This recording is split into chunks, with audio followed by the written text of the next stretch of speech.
Welcome, welcome wherever you are tuning in from in the world. Today, I'm beautiful Los Banos, Central Valley. I'm working remotely today, but I am so fired up for Wealthy Wednesday. I love Wealthy Wednesday because it's just about everything to do with money, right? We talk about all things money here. And today we have an incredible guest. I'm telling you, this woman is going to knock your socks off. She drops gold, golden nuggets, golden bars. They call her the voice within that wins. And I always say that the foundation to your health, to your financial health and success is a wall of wealth. But the infrastructure is the mindset. And today we're going to talk about our money mindset. So please give it up, give a LinkedIn, wherever you are, shout out for the amazing SOAR in 2024, Miss Cassandra Terry.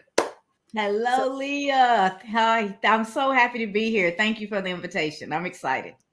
Absolutely. So give us a moment, just kind of give us a little overview of who you are and what's this voice within and SOAR and all this amazing background that you've got going on here. Sure. So I am Cassandra Terry, and you see M3 after my name there. I started a company a couple of years ago, Manifesting Miracle Makers, and it is all about the mindset. At my company, the slogan is "The voice within wins." And what I mean by that is what you believe to be true about yourself, what you believe you deserve, what you believe that you're capable of, your mind, your environment, everything is going to align to make that belief true. So if you're struggling with your inner voice, if your inner voice is more of a critic than a champion, then you are standing between you and the life that you desire. So the work that I do as a mindset coach, a mindset strategist with my clients is to really tap in and help them to understand what that mindset what their mindset is. And when we find areas where things are not as they would like for them to be, instead of getting upset about that, we take the time to reframe that, do the work so that you can become the cheerleader for yourself, to cheer yourself on, to be your own champion, and to help you accomplish the life that you desire. That's what it's I all love about. I absolutely love that, especially because you refer to champion. One of my favorite quotes is, "You cannot measure the heart of a champion just by looking at him." Right? We all see the exterior, we all see the after. Like you're seeing the Cassandra Terry, the after. But Mm-hmm. I'm curious, give us a glimpse. What was the Cassandra Terry before, right? We always are refining and getting ourselves to another level. There's always another level. But take us back a little bit.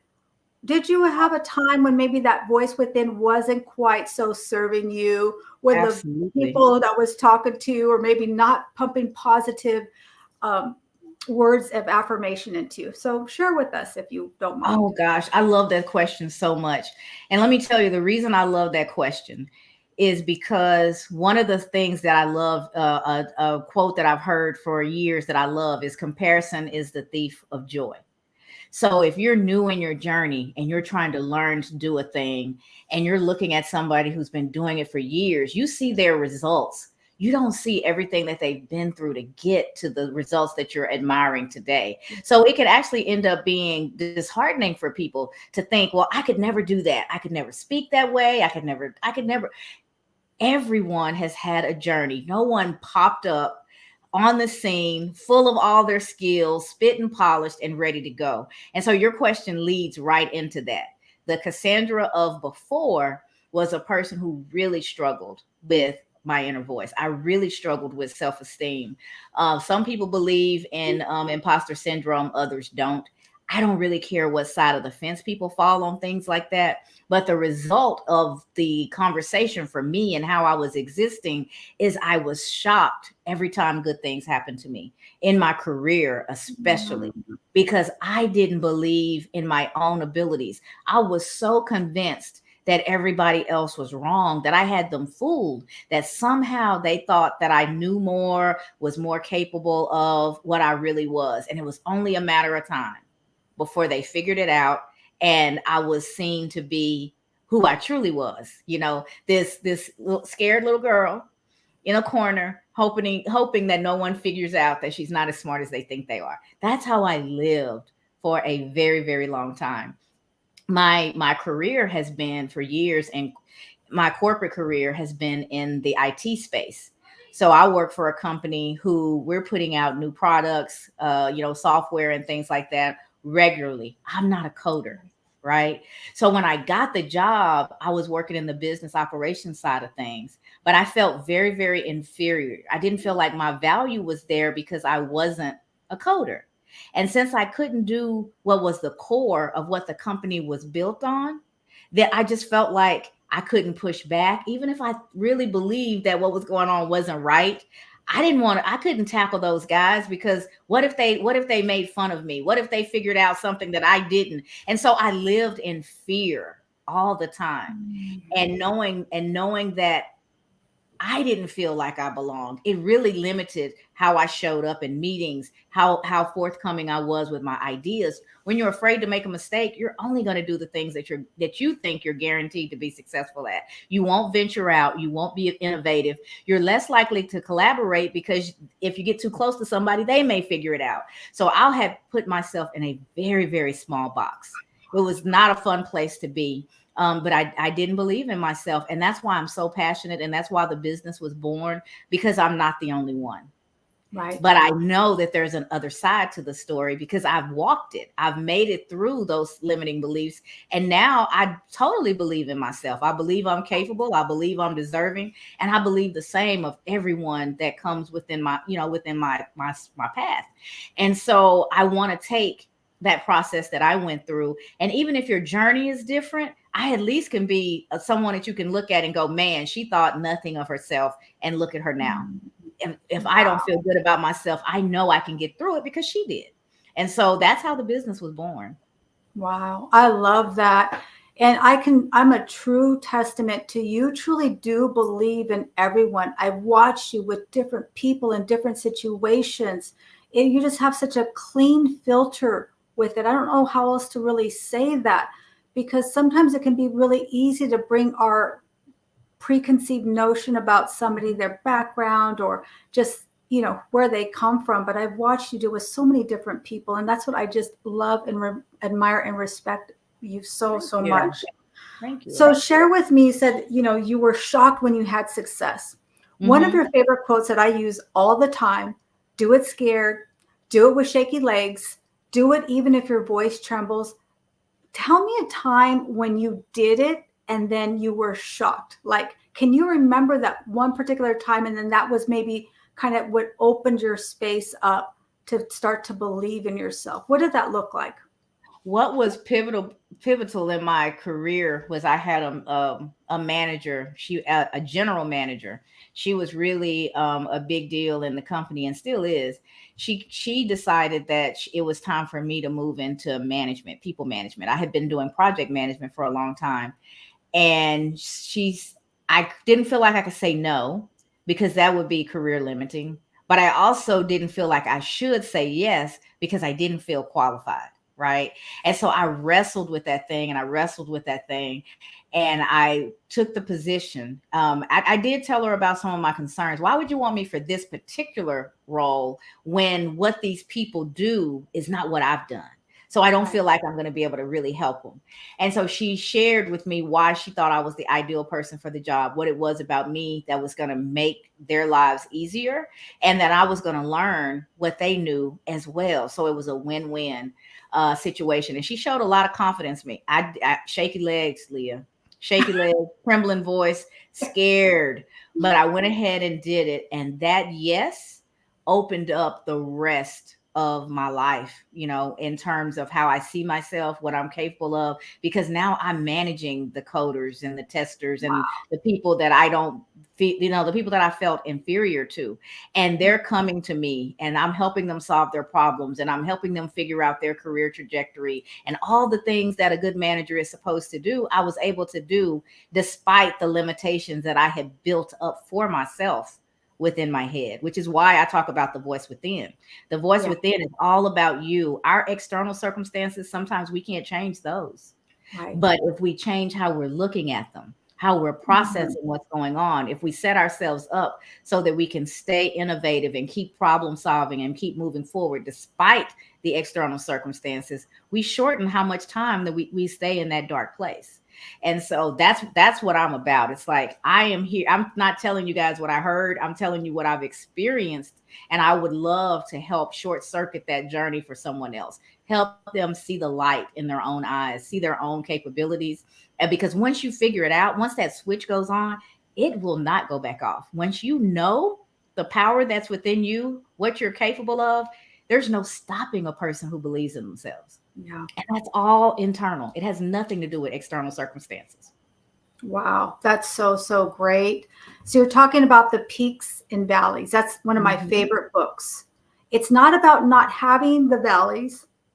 It's shortening that cycle and understanding that through that valley, you're going to have that propel to that next level, right? Exactly. So Exactly. one of the things that I see when it comes to mindset, money mindset, is people do a lot of self-sabotage. They say they want to invest in save for retirement, but then, they just can't see their way to the next appointment. Or they say they want to do better and get out of debt, but then they go back and they, buy a new Gucci purse.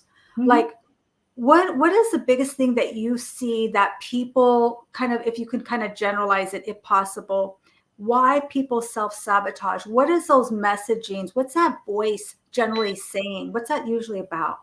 Yeah, that's a great question. And it is exactly that. It is self-sabotage. It's funny. I know you with our time zone differences, and I think you said you had some technical issues this morning, but we kind of dove into this accidentally. We kind of fell into this topic on the morning show today. And people make bad decisions with their money for usually it comes from something way back that the little kid in them learned, right? Where's your value? If you don't value you, then that Gucci purse may be the only thing that makes you feel good as a person. So as much as you want to have that savings, as much as you want to do all the right things to create the life, your real energy goes into looking the part more than being the part. It's so important that you look like you have these things when you don't have that core belief in self. And if you don't feel like waking up first thing in the morning, before you brush your teeth, before you do your hair, before you've done any of the stuff, that you are perfect as you are valuable as you are capable of whatever you need to do at your rawest. If you truly believe that a Gucci bag is an accessory, if you don't believe it, it can become a necessity. And there's a big difference between an accessory and a necessity. Some people need that because that's the only place where their feel good comes from. We're saying a Gucci bag, but it could be any luxury item. It could be the car you drive. It could be the house. I don't want a purse more than I want to be able to have the funds in it to take care of my lifestyle and to support my children and things like that. But I didn't always feel that way. I grew up in a poverty-stricken situation on government assistance. And sometimes there was more month than there was money. The next check didn't come until the first of the month. And so if the next check doesn't come until then, we've got to figure out how to make it. Right. And that was not that uncommon of a situation when we were younger. And so I was really tired of being the person who needed something from somebody all the time, being the charity case, being, and I didn't realize how big this was. This was something that I've had to work through even in my later adulthood, because thank God he took away that fear of poverty. And I've been really blessed in my career and in my business. And so we've been able to manage that part of our lifestyles, that of our life. However, there was still this need for the things, for the stuff in me. My husband doesn't have that at all. He doesn't care if the car is moving and it's safe and he's good. I might need a particular situation to really feel good. I remember that first car I bought and getting into it and the exhilaration. So yes, it's an accomplishment to go from poverty to being able to provide for yourself and take care of things like that. But part of the exhilaration was it gave me too much self-esteem. Yeah. I started to see myself attached to things, and those things providing value, because they said to the world, I'm not that little poor girl anymore. You don't have to feel sorry for me anymore. You don't have to, you don't have to, you won't laugh at me anymore, you know? And I didn't realize for a very long time that the little girl in me was driving that car. She was driving that car. She was the one who was deciding that I needed an extra one of these or those. And I was really overly generous. And I also wanted people to have an idea of how well paid I was and things like that. So I realized that there was a point in in my life where my income, my title, my stuff was where my identity lied. That's a Right. dangerous place to be, because what Yeah. happens when that stuff goes away? Who are you when that's all stripped away? If you don't feel good about who's inside, who you are at your core without all of that stuff, you're out of balance, and there's some work that needs to be done. And so a lot of those decisions, Lee, I know it's a long way to answer a really simple question, but a lot of those decisions come from the fact that that inner turmoil and that self-belief is not there. So you need to put on all the frills and prove to the world, which really you're trying to prove to yourself that you matter, that you're of value, Wow. that you're okay. Wow. There's a lot to unpack there. I mean, I could totally relate to, I grew up on the east side of San Jose on food stamps and welfare. And I was a kid. I never told anybody where I lived. Drop me off at the corner. Drop me off Mm-hmm. across the street. Oh no, this is fine. I can walk from right. Mm-hmm. And a lot of shame that can come from that. But I Mm-hmm. would see families that had nice houses with green grass and shiny cars. And I always wondered, I mean, I was little, I was 4 or 5 years old. And I remember thinking, how did they get that? We would go Mm-hmm. pay our rent and go to the landlord's house, and he would just have this beautiful house. And I'd always wondered, wow, how do you become a landlord? Right? I don't want to Mm-hmm. be a renter. I want to know how to be a landlord. And I love what you said was, it's about, where is your value? Do you Mm-hmm. put the value in things, or do you put the value in yourself? It's about Right. knowing your self-worth. It's about Exactly. increasing your identity. Mm-hmm. And my mentor explains it this way. He says our identity is like a thermostat. If you have Mm-hmm. a thermostat set at 76 degrees, if it gets a little bit cooler, then the thermostat warms it up a little bit. But at the Mm-hmm. same time, if it gets too hot, what happens? Mm-hmm. Our identity, our self value, our self worth will bring it back down. So, our job is to increase our identity. So, share with me what you feel is at the core of people understanding what their mindset, money mindset, and their identity. Where do you see that? How do you see that relating? The money mindset and their identity. Yeah. So the right way for us to look at money is as a tool. As a tool, money can help you achieve the goals that you have in your life. Money can help you do more for others. Money can help you set up a legacy for your family, and well beyond the family that you'll live long enough to meet. I have my kids laugh. I laugh with my kids all the time, and I tell them I want to be that that crotchety old lady that's over everybody's fireplace, and the kids are wondering, Mom, why do y'all have that old picture up? Oh, that was your great great great great grandma Cassandra, who started this legacy that set this That's family right. up on the trajectory that we are today. You have the things that you have because she laid the foundation way back when. And so that's a value of mine. That's something that's important to me. So I can say no to that luxury item today, because I'm looking at something so much bigger, so much more important in the future for people that are so important to me, the family that I won't even ever meet, right? And so if you see money as a tool, then you manage it that way. When you need to knock down a wall, you don't go get a screwdriver, right? You get a Mm, hammer, you get something big that's going to help you push it down. But when we don't think about money right, and all we're thinking about is I need this next item so that I show up in a certain way, then money actually becomes our Achilles heel. We're mismanaging it, and we're always moving it around from one place to the other. Well, if I pay a little bit on this, then maybe I can get that. I was talking about that this morning. The financial system is so set up to harm those who don't understand how to manage money. One of the highlights of my life as a mom is when my daughter was graduating, had just graduated from college, and she was furnishing her first apartment. She thought she had no debt, that, it'd be pretty easy for her to get whatever she wanted to get. So we went to a furniture store, and she was picking out like a bedroom suit or something. And the guy ran her credit, and because she didn't have any, what he should have said, your mom's standing there, maybe she'll co-sign for you. But what he did was he pulled her aside, and he took her to the back of the store to talk to her about their payment plan. This is where the poor people go. This is where people who don't understand money go, because that same couch, if you save up for it on your own and go back and get it when you've got most of the money or all the money, versus letting them take you to the back of the store and say, pay this much a week. It's only this much a week. So you never own the couch, right? By the time you pay for that couch, it may have been $800, but by the time you pay for it, you've paid about $3,000 or more.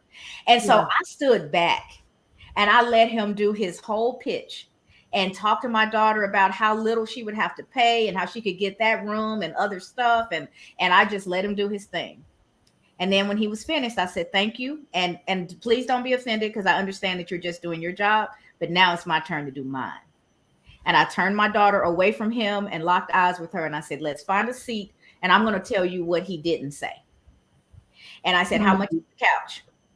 And she looked at the cost. And I said, okay, this is how much you're going to be paying. How many times do you have to make that payment? Do the math. Let's see how much, by the time you've paid for it, how much it really cost you. She was floored. She wouldn't have done the math. She wouldn't have even thought about it in that moment, because like many people, especially when you're young or when you're in those positions where it's the things versus the value, she was just excited that she was going to be able to get it. Never dawned on her to do the math. She didn't realize the manipulation that's set up for people who don't have money to never be able to crawl out if you don't stop making the same decisions over and over again. And so that was a lesson that stuck with her. She owns her home, their car, because she understood in real life what that decision was and how to make it well. And sometimes we tell people what to do instead of how to do. And I was so proud as a mom to be able to tell her how to make these assessments, so when I'm not standing there, she can go off and make good decisions for herself. And we have to do that for ourselves as well. Like, I really want to go on this vacation. My husband I had to travel for business, and I was in Raleigh, and he was thinking about, popping up. It's a, quick flight to Raleigh. And he was like, I was looking at it, and since it was last minute, the flight was this. We could afford the flight, but was that the best use of money? Was that the smart decision? If he had asked me, I would have been like, just come on down. It's fine. We'll have a good time. He was like, I looked at this, and we said we were going to do that. So I decided I'll just see you when you get back on Friday, because that temporary pleasure can mess up your long-term plans. Yeah. And a lot of times we don't think about that. I say that to my people all the time, my family. Yes, the dress was on sale. Yes, you got it for a good price, but you also have a closet full. So squeezing in one more dress, what is that doing for you? Oh, it's no big deal. It doesn't really cost anything. But come the end of the month, when it's getting close to, it's time to get ready to pay bills all over again, those 3, 4, 5 dresses that you bought, that each one of them individually was no big deal, have now shortened you to be able to take care of your monthly commitments. And we have to be able to think about it. And when it's a tool, we can think about it because we remove the emotions from it. We have emotional attachments to money. Some people get angry when you talk about money.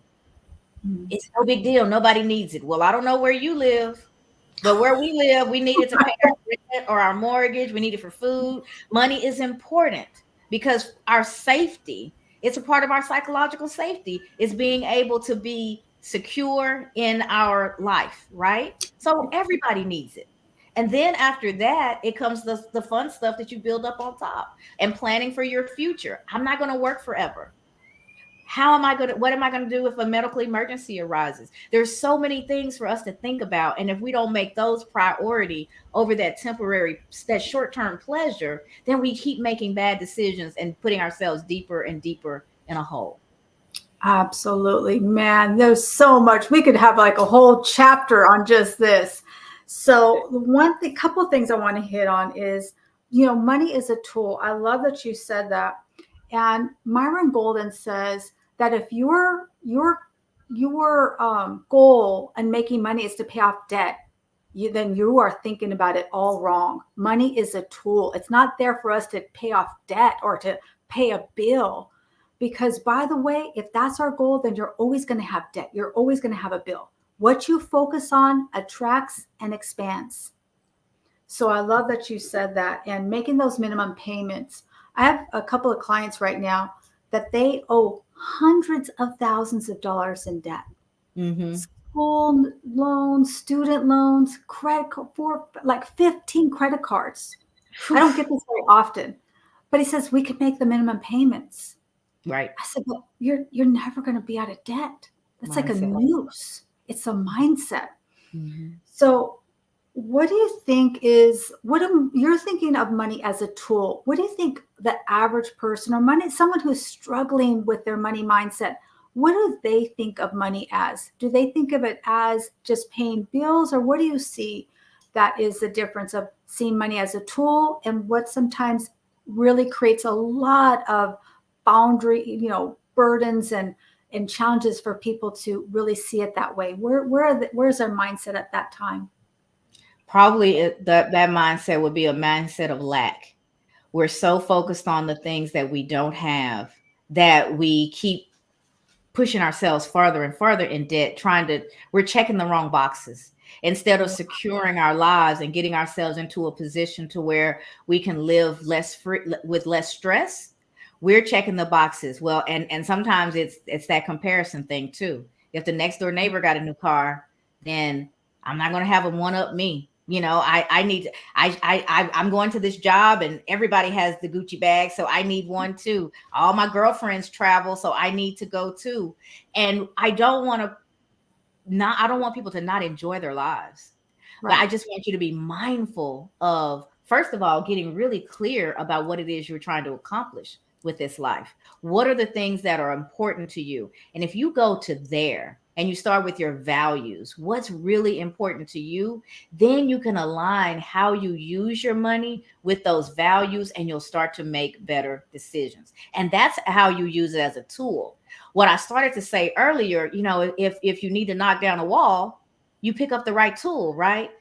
If you are sad, and the way you take care of being sad is to go shopping, that's the wrong tool for dealing with sadness. So maybe you need a therapist, maybe you need a coach, maybe you just need a good cry with your girlfriend. You get to decide what that is. But if you see yourself in a pattern that when you're lonely, when you're sad, when you're frustrated, you go for retail therapy, that's the wrong type of therapy, because the sadness is still going to be there when you return. Now you've got extra debt to stress you out in addition to whatever you were sad about, and you haven't dealt with the root problem. So I think to really answer your question, Leah, is we use money to solve problems instead of using it as a tool to set up our life. So you have to really go back to what's going on inside that's making me make these decisions, and then deal with that. And then the money part will start to take care of itself so much better. That was a soundbite. That was a golden nugget right there.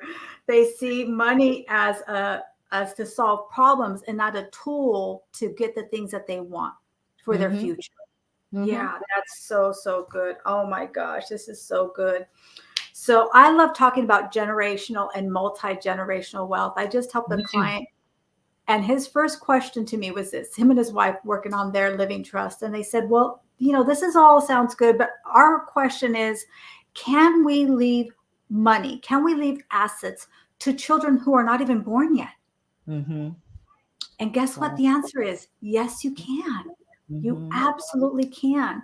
And I am just like you. We are so of the same. I am going to be that crotchety old lady with hopefully by then, because I'm supposed to get a boyfriend this year, but we'll see how that goes.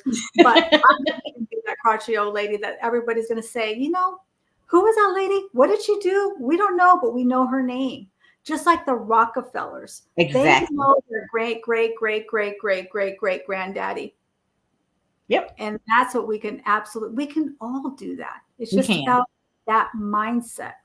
So, one of the things I love, I think that questions are the answer. Mhm. I love that. So, what are some of the questions you said? People come from lack, they have to identify their patterns. What are some good questions people can ask themselves? Maybe they're not sure where their mindset is right now, or maybe they're feeling like, yeah, maybe I do some of that shopping therapy, or maybe I do need to figure out if I do need some therapy or, counseling, or maybe your mindset coach. What are some good questions that people can ask themselves? Kind of like a little temperature check. I love that. I love that. And I know we're talking a lot about, some of the things that maybe how we should and shouldn't look at money and things like that. But I hope nothing that we're saying is coming off condescending or I'm not preaching to the choir, because No. I am leading the choir. I've done these things, guys. So I'm Right. coming from a point of, ask yourself what's going on inside. When you get ready to drive to that store and you're getting ready to go inside, ask yourself why.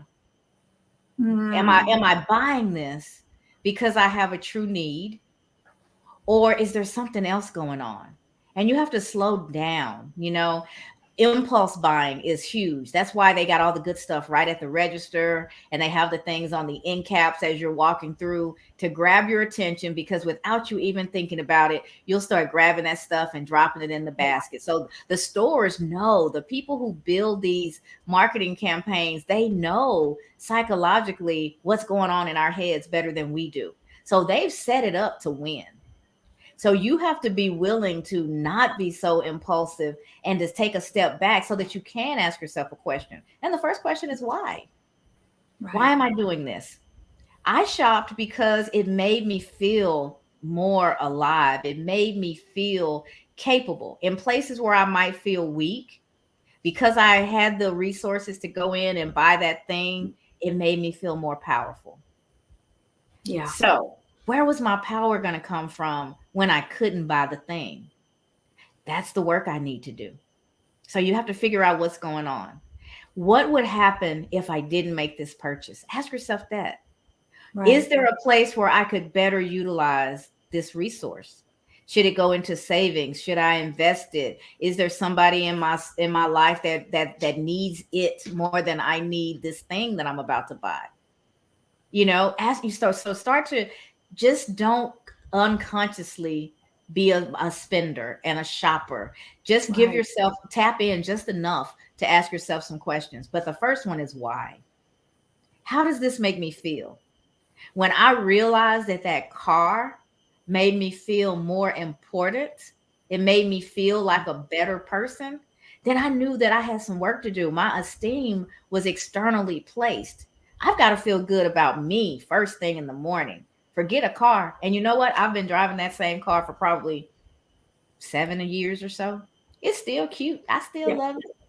Yeah. There's a part of me, because we always are who we are. There's a part of me that every once in a while goes, I should just go get the new latest whatever.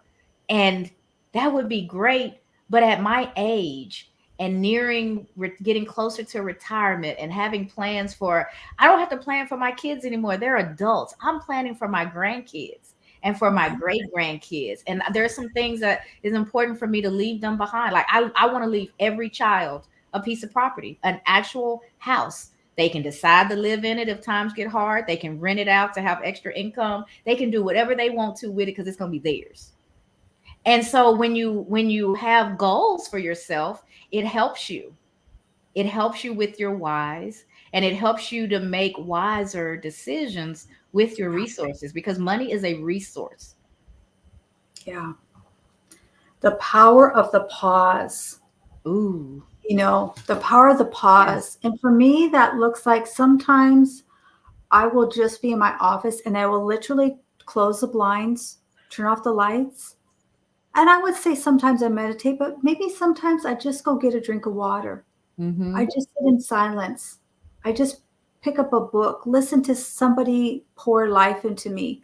You Mhm. know, that pause, if you can embrace the pause, I think all of us would make, we would just give ourselves an opportunity to really decide if this, maybe you decide that you do need that, retail therapy. That's what you need at that moment. Like you were sharing, Cassandra, there's no judgment here. We No, and all, it's fine if that's not the if that's not it. Every once in a while, I'm a woman. yeah, I like to smell absolutely. good, look good, feel good, get all spit and polished. That's right. Sure, I'm going to have those times. But if that is what is required in order for me to feel good, that's when it's Yeah, gone too far. And there's some work in another area that I need to do. There's nothing wrong with a little retail share therapy. I like that's to go right. with my girlfriends and just see what we can find sometimes. So I'm not against it. I'm just saying check in with yourself and see what's happening in that moment. Is it spending time with friends, or maybe even just alone time for yourself? Is it, I just want to do a little something else in the house? Great, you deserve it, you're working hard. But is it, I don't feel valuable unless I've got this particular label. I don't feel accomplished unless I have, fill in the blank. When it goes into that category, now you've associated your own worth with an external thing. That's what we don't want to see. Yeah, I love that. So asking yourself, do I feel valuable, or how do I feel valuable? What brings my value? What helps me to bring my value? Mhm. So I just love this. And you've talked about the 4 P's. I know I that you've have. kind of touched on that.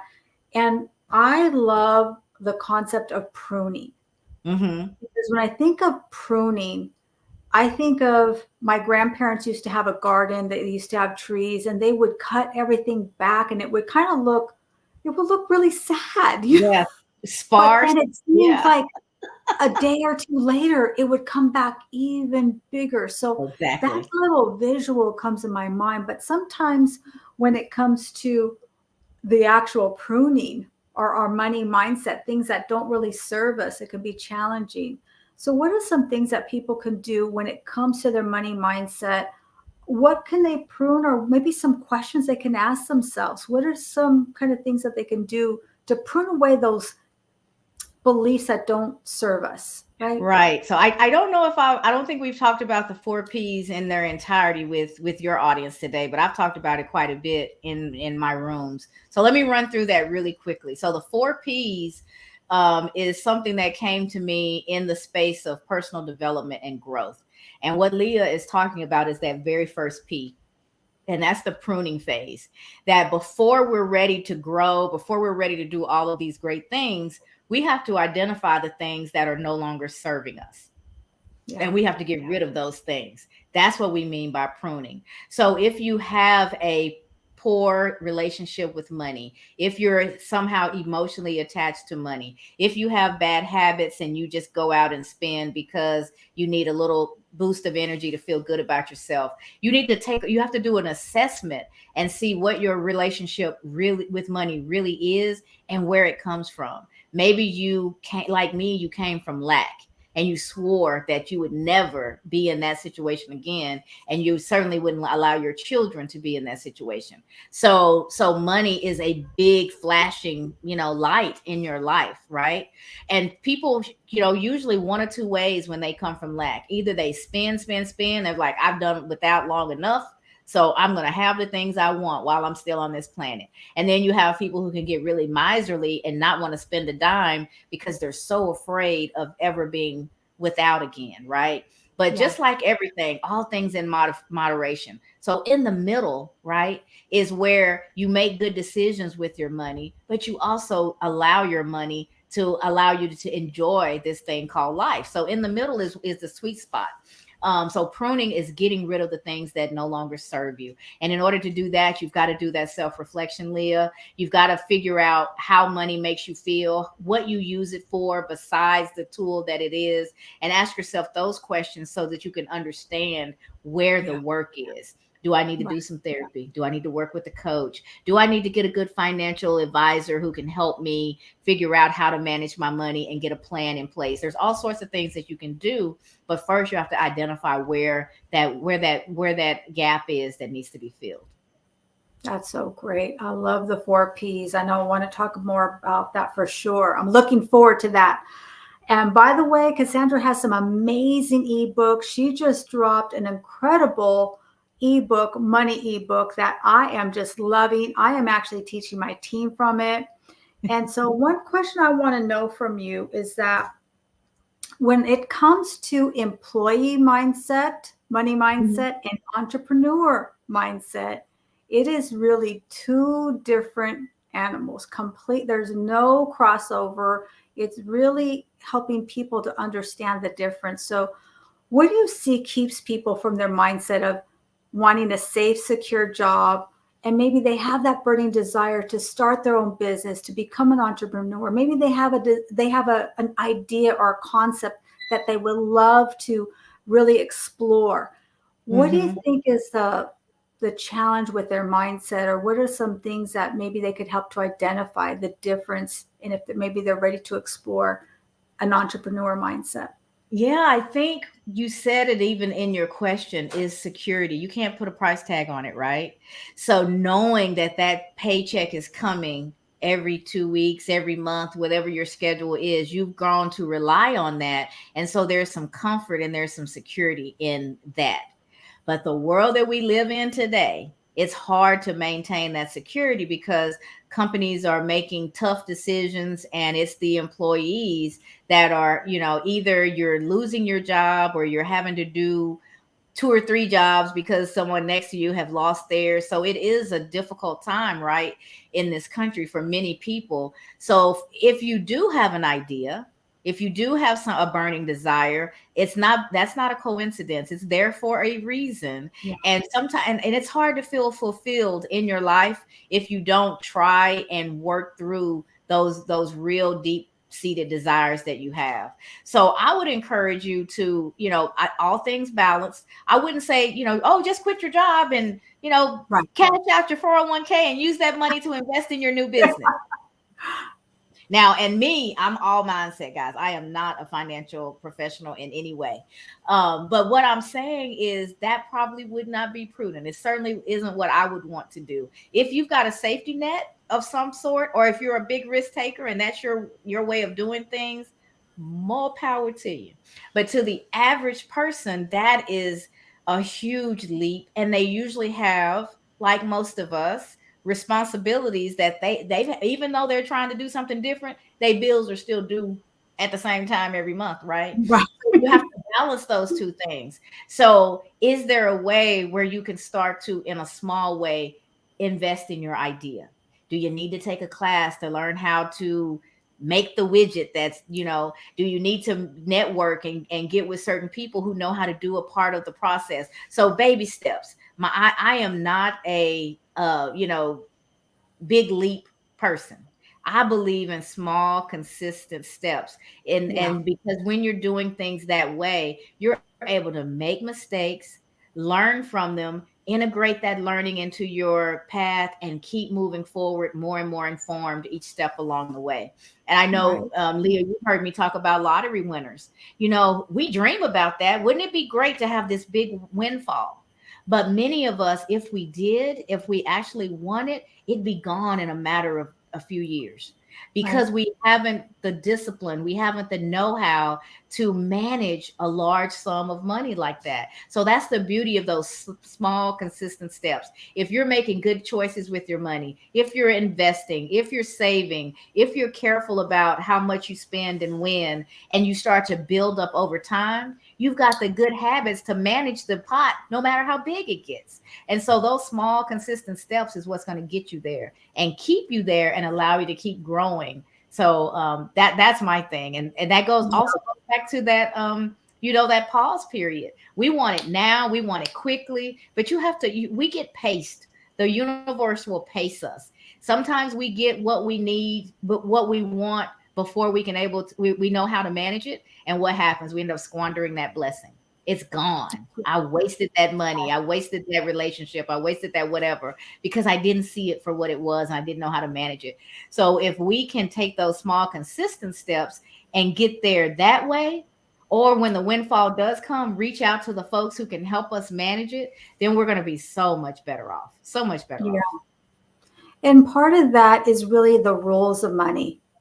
right? There's no such thing as something for nothing. If Right. we receive this huge windfall and our identity is still really low, then that thermostat is going to automatically, just through osmosis, suddenly there's going to be a bigger bill. And then most lottery winners don't end up broke. They end up worse than they were, in debt, filing bankruptcy, Yeah. worse than they were when they started. So that's so true. There's just no such thing as something for nothing. It may be some equity, right? Maybe it's that sweat equity. Doesn't Mhm. necessarily mean that you have to come in with money. It means you got to have some kind of skin in the game. You cannot Exactly. go to the bank and make withdrawals if you have not made any deposits. They call that robbery, and that's all bad. We're not doing that. We're not doing that. So I hear this a lot too. I deal with a lot of entrepreneurs, a lot of female entrepreneurs, and they've got an idea, they've got a logo, they're getting up early, they're doing all the social media, and they're investing all their time and energy into their business. But as soon as it comes time to collect the check, they kind of push it away. Oh, that's okay. I'll catch me next time. Or I just don't feel comfortable asking them for the money. Or I didn't feel right.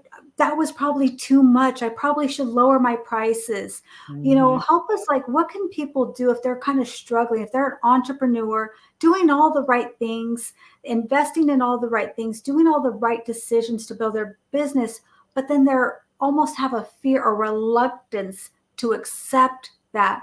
What can you help us with on that mindset if someone's struggling with that? Yeah, that is purely mindset. That's not seeing the value in what you're bringing. That's it. Also, just like we have a fear of failure, we also have a fear of success sometimes. With success comes additional responsibilities, right? I remember starting my business and I didn't even realize I was starting. It started out as something that I really enjoyed doing. And then people Right. started asking me, well, can you do this? Can you do that? And how much do you charge? And I was like, oh, wait, I'm on to something.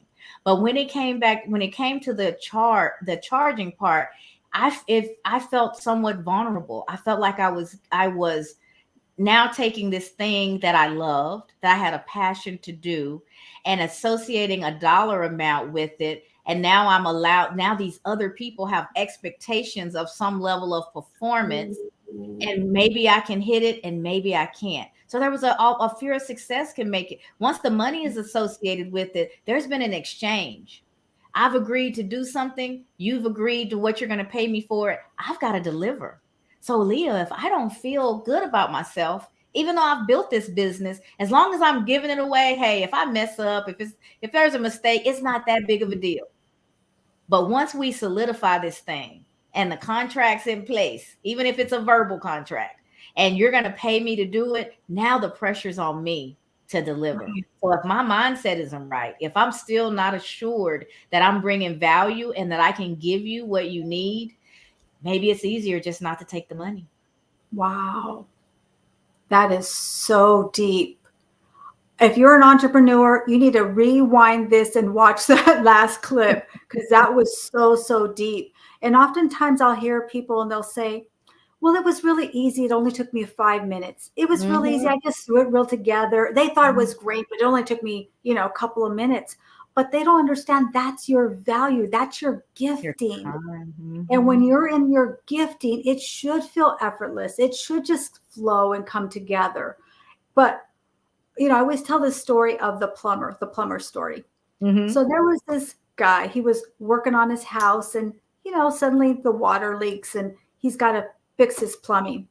And so he figures I'll just go down to Home Depot and get some wrenches and kind of washers and try to put it together. And, he had to go back again and then he had to go back again. 3 or 4 or 5 days later, he just decides, I better call a plumber.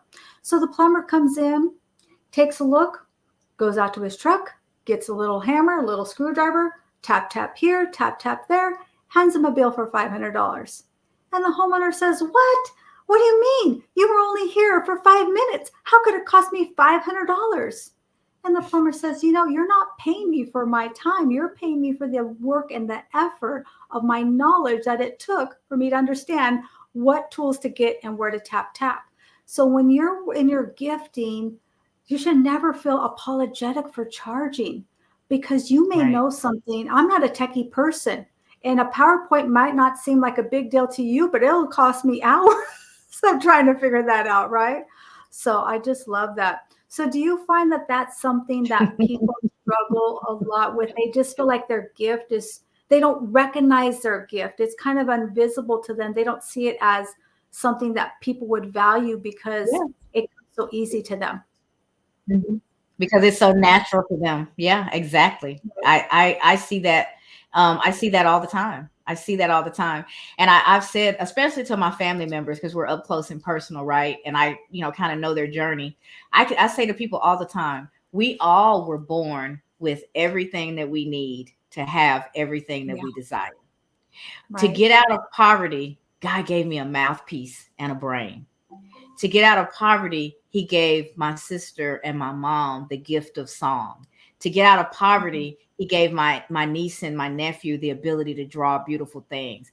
Now, whether or not each one of those people use their gifting and develop that gifting so that it could help them move forward, that's their story to tell. But we all have that gifting, and they could do that. Those things I would have to work so hard at, where for them it's just nothing. It's just what they're able to do, right? And we all have that. People say that to me, how do you get on that couch? How do you talk for so long every day? That it's I'm just a talker, right? And thank God there's some value in that. I'm not just talking about anything. I'm trying to actually bring value based on my life experiences and things like that. And God gave me the gift of transparency. So a Mm, lot of the things I don't have shame associated with. The poverty, a lot of the mistakes that I've made, things that some people don't want to talk about are exactly the things that I want to talk about, because there's somebody that's either in that situation, yeah. starting that situation, right in the middle, can't see their way out. And I want them to hear something that I say, or a community of people that I'm talking to say, and they go, okay, if they can do it, so can I. Yeah. If one person says that at my funeral, I will have lived a life well lived, because all the things that I've been through, the stress of them, the angst of them, I've seen Right. that melt away, because I also see the value in them. Even in my darkest times, I learned something about myself. I got better in some way and was able to share something with somebody else to help them keep going. Gift of That's encouragement. That's a good. gift. Gosh, that is so, so good. I love that. The gift of transparency. For a long time, for me, I didn't tell my story. I didn't say anything about the before. It was like there Mhm, was so much shame about getting a mhm, divorce and, different things like that, or growing up and never telling anybody where you lived and all mhm. those things. And, my mentor taught me that your mess will become your message. And I started to Exactly. really meditate on that. Okay, well, if it's a mess right now, at some point, I guess it could inspire somebody, because I hear your story and it's so inspirational to me. But I love that you have that gift of transparency. And I think that's why your message comes across so clean and so clear, and it resonates with so many of us, because you've handled all of those little things that maybe we didn't feel so excited about in the beginning, right? When we can embrace that, that's truly when we find our power, and truly when we can really be that inspiration for other people. So, man, that was so, so good. I don't think I've ever heard you say that. And I've stalked I don't a think I've lot of ever said it. well, that was beautiful. I love that. So Thank we you. see this beautiful background. I'm just so Mhm. excited about this whole soar in 2024. Tell us more, because we all want to soar in 2024 and beyond. Tell us more And about we are this. all capable of soaring in 2024 and beyond. So over the holidays, right after Christmas every year, we have a vacation spot that's down on the water. And every year, the day after Christmas, we go. And that is always my most creative time. Love it. And I don't have any responsibilities. The clock doesn't matter. And I can just let things flow. And a lot of times I get what I call my divine downloads. And I actually was working with somebody that Brian Smart, And we were talking, getting ready for the new year and talking about what we were going to do individually, what we were going to do as the collective, the fam. And we were just kind of planning. And I was working with him on helping me reshape one of my courses. I have this course, the 6 C's of to overcome self-limiting beliefs, because those self-limiting beliefs is that voice within that I'm always talking about. So I've got this on-demand course out there, but not that many people know about it. Not that many people have taken it. So the marketing, it just isn't there. I haven't put it out there. And so we started talking about that.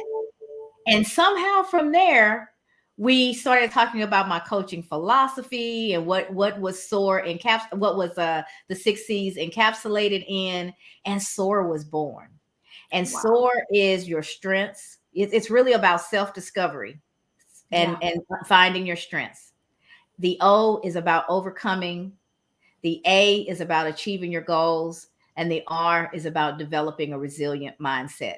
So all the meeting, all those lives that I do every day, Leah, all the newsletter posts and the blogging and the things that I've done, the class that I have out there, I've written a workbook around goal setting.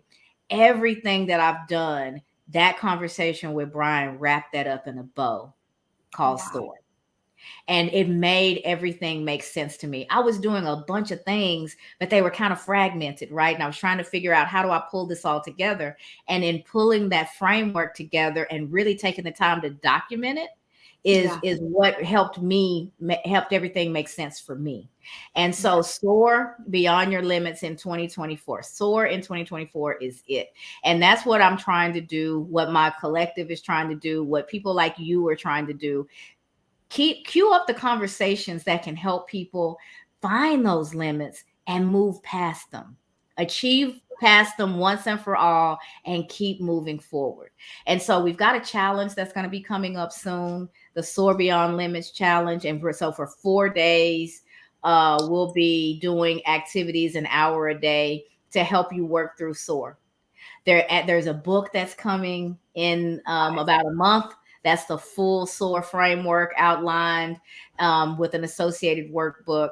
And so we're just over the moon excited about SOAR. We do have the, so you guys heard me talk about the Voice Within Wins, and that's the core of what I believe. And that's the URL for my website, thevoicewithinwins.com. So we have a site now for SOAR. The Voice Within Win. I'm sorry for I'm mixing up my I'm mixing up my That's okay. I've got so many things going on. They just Yes, you do. So let me rewind. You mentioned that there's an ebook, and I don't want us, for this particular audience, I don't want us to miss that, because I really pushed to get it polished and ready for your audience, because I know with you being a financial professional and the people who follow you, that's what they're looking for. So I've created this ebook, and it's around your money mindset.